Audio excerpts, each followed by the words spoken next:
Hello everyone, I welcome you all on Helios platform. Helios की तरफ से एक नई शुरुआत है जिसमें आप लोग देखेंगे कि कई बच्चे हैं जो एप्रीहेंसिव रहते हैं। HAS 2024 आने वाला है, तो कई कोई टॉपिक ऐसे ना छूट जाएं जिसकी वजह से आप कट ऑफ से थोड़ा पीछे रह जाते हैं। हम आज उन्हीं हॉटस्पॉट टॉपिक्स को डिस्कस करेंगे आपके साथ, और ये सीरीज़ लगातार आपके पास आएगी हर एक HP के एग्ज़ाम के लिए। उन्हीं टॉपिक से ओरिएंटेड क्वेश्चंस प्लस आपको स्निपेट्स दिए जाएंगे ऑफ इम्पॉर्टेंट हॉटस्पॉट टॉपिक्स। तो इस सीरीज़ का नाम है HAS क्रांति सीरीज़, जो आज से शुरू हो रही है। रेगुलरली ये आपके साथ अपडेट कर दी जाएगी, आपको इसके PDFs भी मिलेंगे। करना सिर्फ आपको ये है कि आपको हमारे साथ बने रहना है और in and around in questions को ध्यान से समझना है, क्योंकि ना केवल ये क्वेश्चंस आपके लिए इंपॉर्टेंट है, बट इसके साथ दी जाने वाली जानकारी भी आपके लिए बहुत इंपॉर्टेंट है। तो बिना कुछ डिले किए हुए हम ये क्वेश्चन सीरीज शुरू करते हैं, plus the important hotspot topics जो आपको मिलेंगे वो हम शुरू करते हैं। तो पहला क्वेश्चन अगर हम देखें तो वो पूछ रहा है, इनकरेक्ट मार्क करना है about the Seog water supply scheme. ठीक है जी। तो इसमें अगर हम देखें तो जो Shimla Jal Prabandhan Nigam limited has decided to rejuvenate 150 year old Seog water supply scheme. Next is, in the view of scheme's historical and heritage value, SJNPL has roped in the Indian National Trust for Art and Cultural Heritage. Third statement कहती है, it is the first water scheme of the city laid by the British around 1875, और इसी line से voice Roy of India को भी उस समय के पानी दिया जाता था, या फिर ऑल आर करेक्ट। यानी कि आपको इन सब में से जो करेक्ट थीम दी गई है सीयोग वाटर सप्लाई के बारे में वो चुन के बतानी है। सोचिए इसके बारे में। करेक्ट आंसर मैं आपको बताती हूँ, that is option number D, all are correct. Additional information देखिए, इसमें 19 चश्मों का पानी इकट्ठा किया गया था और बिना पंपिंग यानी कि ग्रेविटी के बेसिस पे ये काम किया करता था। शिमला शहर के लिए ये पहली वाटर सप्लाई थी ब्रिटिश टाइम के दौरान। ठीक है। नेक्स्ट अगर हम चले तो क्वेश्चन नंबर 2 बोलते हैं, in the recognization of his distinguished contribution to folk music and classical singing, music maestro aged 86 and hailing from Shimla has been selected for the prestigious Padam Shri Award. A. Devdutt Bhattu, B. Somdutt Bhattu, C. Bhavani Dutt Bhattu, D. Shivdutt Bhattu। तो recently जो Padma awards मिले हैं इस साल के, उन 132 candidates में हिमाचल से जो इकलौते सिलेक्ट हुए वो है सोमदत्त बट्टू जी। ठीक है। ये पटियाला घराने के हैं। बेसिकली ये प्री इंडिपेंडेंट जो आपका हिमाचल है, दैट इज़ 1935 जसूर में इनका बर्थ हुआ था। ना केवल ये अवार्ड बल्कि इनको Sangeet Natak Akademi award, Himachal Gaurav, Punjab Sangeet Ratna award, lifetime achievement award और डॉक्टर जसवंत सिंह अवार्ड भी दिए जा चुके हैं। ठीक है। आगे बढ़ते हैं। थर्ड क्वेश्चन है, progressive move aligning with the national education policy, the state of Himachal Pradesh has unveiled the ambitious my school my pride campaign under the dash programme. तो इस प्रोग्राम का आपसे बेसिकली जो है नाम पूछा गया है, जिससे स्टूडेंट की होलिस्टिक ग्रोथ और डेवलपमेंट होगी। ए ऑप्शन मेरा विद्यालय, बी अपना विद्यालय, सी हमारा विद्यालय, डी सबका विद्यालय। ध्यान से सोचिए इसका आंसर। मैं आपको आंसर बताती हूँ। तो क्वेश्चन नंबर थर्ड का आंसर है आप लोगों का ऑप्शन बी, अपना विद्यालय। तो ये जो नेशनल एजुकेशन पॉलिसी है, इसके बारे में थोड़ी सी और जानकारी, ये एलिमेंट्री और यूनिवर्सिटी तक की एजुकेशन को कवर करती है। प्लस इसमें जो प्रोग्राम है for school education, it is 5+3+3+4 system. पहले 5 साल फाउंडेशन कोर्सेज के, नेक्स्ट 3 साल प्रिपरेटरी फेज में, अगले 3 साल मिडिल स्टेज, और 14 से 18 साल के बच्चों के लिए, that is 9th to 12th classes for 4 year system के अंडर आ गया। इस सिस्टम में 3 लैंग्वेज लर्निंग पे फोकस किया गया है।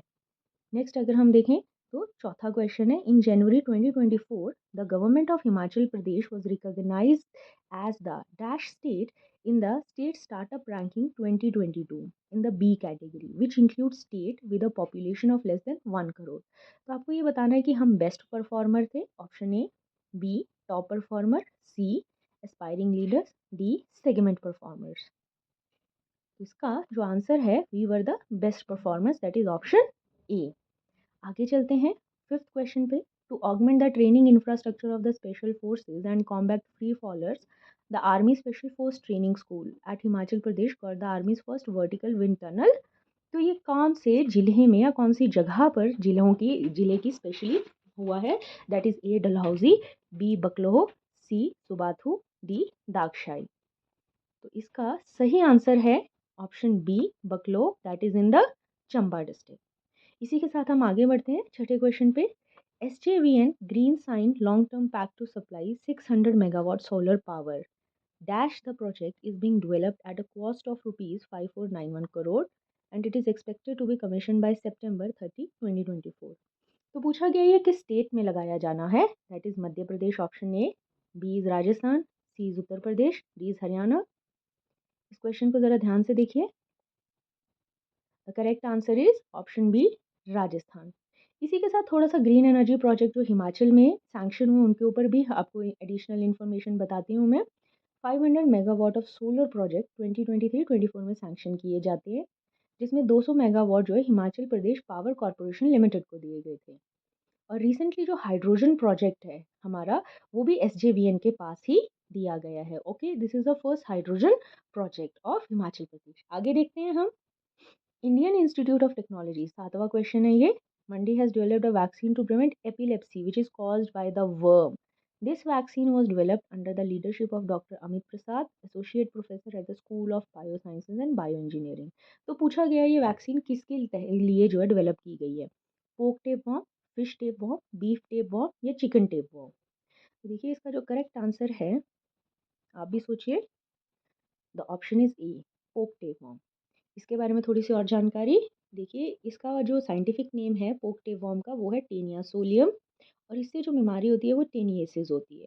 बेसिकली अगर जो इसके एग्स हैं वो स्मॉल इंटेस्टाइन से होते हुए अगर ऑर्गन्स में लॉज हो जाते हैं, स्पेशली ब्रेन सेल्स में, तो वहाँ पर जो ब्रेन टिश्यू में रादर, तो प्रॉब्लम जो होती है वो न्यूरोलॉजिकल डिसऑर्डर, एपिलेप्सी का आना, ठीक है। तो इसी के तहत इन्होंने जो है वो वैक्सीन डेवलप की है for pork tapeworm taenia solium, option B. आगे हम देखते हैं 8th question. Which of the following statement is not correct? Not correct पूछिए ध्यान से। आप ये क्वेश्चन इस तरह के आपको आएंगे तो वहां पर भी आपने बहुत चौकन्ना होकर देखना है करेक्ट पूछा है या incorrect. First is HIMS setup in 202 and 2526 government office across the state are connected through this network. Himachal Pradesh public service guarantee act came into force on 23 September 2011 and 254 services come under this. In the first year phase, 8 departments are identified for integration with CM dashboard. 217 online services for various departments are being provided through e-district portal. तो आपने इसमें से incorrect ढूंढना है। Option A 2 and 3, B 1 and 4, C only 2, D none of the above. So option जो है आप लोगों का वो है D, none of the above. That means every statement is correct. Next है मैच द फॉलोइंग टाइप। देखिए इसमें जो क्वेश्चन पूछा गया है कि जो आपके मार्जिनल, स्मॉल, सेमी मीडियम और लार्ज लैंड होल्डिंग्स हैं वो हिमाचल प्रदेश के एरिया के कितना परसेंट कॉन्स्टिट्यूट करती हैं? ऑप्शन 1 25.9, 4.9, 23.6 या 30.2। तो इसमें आप अगर ध्यान से देखिए तो देखिए हिमाचल हिली स्टेट है, यहाँ बड़ी लैंड होल्डिंग्स तो सबसे कम होंगी ही, ठीक है जी। तो 4.9 आप सीधा देखेंगे, जो आपकी लार्ज लैंड होल्डिंग्स है उसके साथ आप मैच कर लेंगे। आगे अगर आप देखें तो जो मार्जिनल लैंड होल्डिंग्स हैं, ठीक है, वही जो है वो सबसे ज़्यादा हैं, तो उसके साथ 30.2 मैच कर लेंगे। अब जो दुविधा फंसती है वो स्मॉल और मीडियम के लिए फंसती है, तो इसमें जो ऑप्शन बी है that is correct. A4, B1 that is small के साथ 25.9 और सेमी मीडियम के साथ आपकी 23.6। यानी कि जैसे जैसे आप लोगों की होल्डिंग्स बढ़ती जा रही हैं उनका जो एरिया है ऑपरेटेड एरिया वो भी कम होता जा रहा है। ये आप ध्यान रखेंगे, एक क्रम है ये भी। विच of the following statement is not correct? तो पहली स्टेटमेंट है Apple constitute about 48.9% of total area under fruit crops and about 82.5% of total food production during financial year 22-23। Second statement बोलती है the area under Apple is about 115,680 hectare in financial year 2022-23। Third statement बोलती है between financial year 2007 and 8 and 2020 and 22 the area under Apple has seen a growth of 21.4%। Total food production financial year 23 और 24 में 8.15 lakh ton रही थी।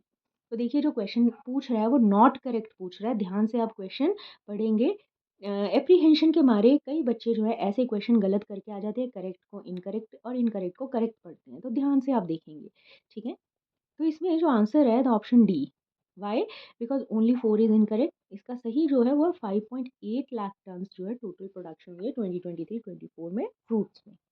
Next is also match the following. 11th question पूछा गया है जो सब ट्रॉपिकल फ्रूट्स हैं, टेम्परेट फ्रूट्स हैं, सिट्रस फ्रूट हैं, नटी एंड ड्राई फ्रूट्स हैं, उनके अंदर हिमाचल में कितना एरिया जो है वो आता है, मतलब कितने परसेंट ऑफ एरिया, कितने हेक्टेयर ऑफ एरिया में रैदर वो ग्रो किए जाते हैं। ठीक है, तो इस स्टेटमेंट को आप देखेंगे तो ऑप्शन जो है क्या लग रहा है आप सबको, देखिए जो सब ट्रॉपिकल फ्रूट्स हैं आप लोगों के, ठीक है, 57270 एरिया पे, यानी कि सबसे ज़्यादा जो एरिया कवर करते हैं सब ट्रॉपिकल फ्रूट्स कवर करते हैं। ठीक है, उसके बाद आपके टेम्परेट फ्रूट 27563 हेक्टेयर एरिया पे आते हैं। सबसे कम जो एरिया कवर करते हैं nut and dry fruits cover करते हैं। ठीक है, 9583% सॉरी परसेंट नहीं, हेक्टेयर ऑफ एरिया। तो ऑप्शन क्या आ रहा है इसका, बेसिकली ए जो है इसका option is correct. Next is arrange the following district, 12वां क्वेश्चन है ये, in terms of producer of silk cocoons in descending order. तो देखिए इसमें घटते क्रम की बात की गई है कि कौन से डिस्ट्रिक्ट में सबसे कम सिल्क ककून प्रोडक्शन होता है। Option A Bilaspur, Kangra, Hamirpur, Mandi. B Bilaspur, Kangra, Mandi, Hamirpur. C Bilaspur, Mandi, Kangra, Hamirpur. D Kangra, Bilaspur, Hamirpur, Mandi. तो देखिए इसमें आप ध्यान से देखेंगे द ऑप्शन की जो बात की गई है, C is the correct option, Bilaspur, Mandi, Kangra, Hamirpur. तो इकोनॉमिक सर्वे में हिमाचल में जो भी आपके क्रम दिए गए हैं डिसेंडिंग या असेंडिंग ऑर्डर्स के, वो आप बिल्कुल भी छोड़ेंगे नहीं। It indicates towards this. Next type of question भी आप लोगों का किसके तहत है, आपका इसी ऑर्डर्स में डिसेंडिंग ऑर्डर में अरेंज करना है कि हिमाचल प्रदेश के साथ किन किन देशों का ट्रेड हुआ है डिसेंडिंग, घटते हुए ऑर्डर में। तो A option Bangladesh, USA, Russia, Brazil. USA, Russia, Bangladesh, Brazil. C USA, Bangladesh, Brazil, Russia. D USA, Bangladesh, Russia and Brazil. ध्यान से इस क्वेश्चन को देखिए, करेक्ट आंसर है option D, USA, Bangladesh, Russia and Brazil. जो आखिरी क्वेश्चन है उसमें आप बने रहिए, क्योंकि इसके बाद आपको जो स्लाइड्स दी जाएंगी हर क्वेश्चन के, क्वेश्चंस के खत्म होने के बाद 2 slides are going to cover the hotspot topics. ये वो टॉपिक्स हैं जो होलिस्टिकली आपका पूरा का पूरा जो मोस्ट इंपॉर्टेंट कवरेज होती है, कई बार बच्चे इग्नोर कर देते हैं जिनको, उनको कवर करेंगे और आपको प्री की कट ऑफ पार करने में मदद करेंगे। तो ये स्टेटमेंट पहले बोलती है, in the fourth edition of the state startup ranking 2022 HP has been recognized as a best performer in B category. दूसरी स्टेटमेंट बोलती है, CM startup innovation project impart monthly subsistence stipend of ₹25,000 per month for 1 year. Right, तो option A both are correct, option B as you can read, one is correct, two is incorrect, C both are incorrect, और D statement बोल रही है एक गलत है और दूसरी वाली सही है। तो जो करेक्ट आंसर है इसका that is option A, both are correct. Now the hotspot topic for today's national park. तो इन्वायरमेंटलिस्ट हैं दो, जयधर गुप्ता और विजय धमसाना जी। इन्होंने इंडिया का first biosphere in a tiger reserve create किया है जी। कहाँ पर, राजा जी नेशनल पार्क, उत्तराखंड में। और इसी लाइन पे आगे ये एक और बायोस्फीयर क्रिएट करने लगे जाएंगे, कहाँ पर, आगे वेस्टर्न घाट्स में इन्होंने ये काम शुरू कर दिया है। तो इसी के साथ आपके नेशनल पार्क के बारे में मैं कुछ जानकारी दूंगी, जो आप अपना कॉपी और पेन लेंगे और नोट करेंगे। देखिए national park as of now जो ऑफिशियल डेटा है वो 106 है टोटल भारत में। ठीक है, हो सकता है कई जगह 109 भी अपडेटेड हो गया हो, तो आप रीसेंट पे प्लीज़ ध्यान देंगे, ये रीसेंट जो हमने बनाई है उस टाइम तक 106 है। ठीक है, उसके बाद एरिया जो भारत का इनके अंडर आता है वो है 1.33% ऑफ टोटल एरिया। अगर आपका इसका स्क्वायर किलोमीटर में पूछा जाए तो 4501.13 किलोमीटर स्क्वायर। ठीक है जी। देखिए नेशनल पार्क एक ऐसा एरिया होता है जिसको स्टेट या सेंट्रल गवर्नमेंट कोई भी डिक्लेयर कर सकता है। ये schedule category second of IUCN list के अंदर तहत आते हैं। इसमें कोई ह्यूमन एक्टिविटी अलाउ नहीं होती है आपकी। ठीक है, पहला जो आपका नेशनल पार्क है दैट वाज हेलीज नेशनल पार्क, जो कि अब Jim Corbett national park Uttarakhand कहलाता है 1936 में। ठीक है, इसी के साथ जो अपने याद रखना है, लार्जेस्ट नेशनल पार्क जो आपका वो हेमिस नेशनल पार्क है लद्दाख में, and it is famous for snow leopard. Second जो है आपका, I guess second largest is desert national park आ जाता है, and third is Gangotri national park. तो ये एक आप याद रखेंगे। सबसे छोटा नेशनल पार्क इंडिया में है Button island national park, Andaman and Nicobar. और first marine national park gulf of Kutch में है। और floating national park Keibul Lamjao national park Manipur में है। हिमाचल के नेशनल पार्क तो आप जानते ही हैं, सिम्बलबाड़ा, पिन वैली, खीर गंगा, इंदर किला, ग्रेट हिमालयन नेशनल पार्क। नाम याद रखेंगे, कहाँ कहाँ है, लोकेशन मैप पे प्लीज़ मार्क कर लीजिएगा। अगर हम देखें तो मैक्सिमम नेशनल पार्क आपके मध्य प्रदेश में है। ठीक है जी, लेकिन हैरानी की बात यह है कि राजस्थान में भले 5 नेशनल पार्क हैं, लेकिन मैक्सिमम एरिया जो नेशनल पार्क है वो राजस्थान के नेशनल पार्क्स का है। पंजाब एक ऐसी स्टेट है जहाँ कोई नेशनल पार्क नहीं है। Union territory of Andaman has 9 national park, J&K UT has 4 national park and Ladakh has 1 national park. So बेटा, इसी के साथ हमारा आज का जो क्रांति सीरीज़ का लेक्चर है वो पूरा होता है। हमारे साथ डेली बने रहिए, इन लेक्चर्स की पीडीएफ आपको प्रोवाइड कर दी जाएगी and mark my words, they are going to help you fetch those marks जिनकी वजह से आप कट ऑफ से 3 या 4 नंबर पीछे रह जाते हैं। प्लस उन बच्चों की तो ये डेफ़िनेटली मदद करेगा जो अभी बिना तैयारी के हैं या जिनकी तैयारी 20 या 30% है। You are going to gain so many marks that you are going to thank to this series. So with this, signing off, your Kaveri ma'am. Have a good day and keep preparing with us. That is Helios platform. Thank you very much.